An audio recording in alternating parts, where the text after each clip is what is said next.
le jeune homme voit d'un seul coup d'œil que la PDG va se faire frapper par un pot de fleurs. Dans l'urgence, il l'attire contre lui et en profite pour l'embrasser. Il la sauve mais passe pour un pervers. La PDG lui demande pourquoi il l'a serrée et embrassée, alors qu'il pouvait juste la sauver. Il explique que ses lèvres étaient si douces et parfumées qu'il n'a pas pu résister. Furieuse, elle tente de le frapper avec un coup de pied, bien qu'elle soit une excellente combattante. Elle ne peut même pas toucher ses vêtements.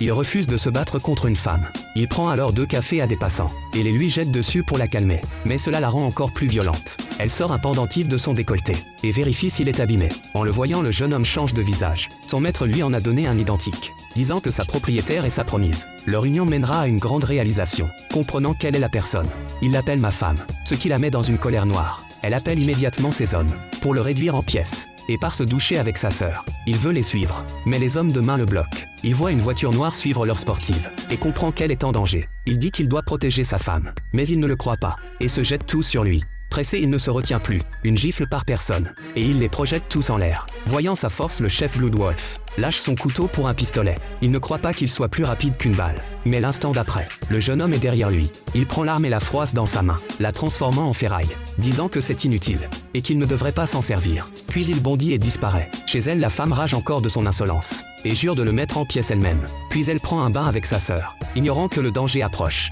Le playboy tue la convoite depuis longtemps. Il arrive avec ses hommes et insuffle à l'intérieur une fumée incapacitante. Le jeune homme perdu ouvre sa vision divine pour screener les alentours et localiser enfin sa position. Alors il court à toute vitesse. Les sœurs sont maintenant au salon. La cadette sent une chaleur intense, puis s'évanouit. L'aînée devine la fumée et veut vérifier. Quand tu et ses hommes font irruption, elle l'insulte de vil personnage. Mais il en est fier. Voyant la sœur évanouie, il s'excite et déborde de propos obscènes. Elle lance une épingle avec son pied pour le tuer sur le coup, mais la fumée la ralentit. Tu voyant qu'elle résiste encore, ordonne à ses hommes de l'attaquer en groupe. Elle se bat désespérément, mais elle est largement dépassée et se retrouve vite en difficulté. Finalement, il la maîtrise. Tu ravi, s'apprête à savourer son butin. À ce moment critique, la porte s'ouvre brusquement et une silhouette entre comme l'éclair. Le jeune homme arrive enfin.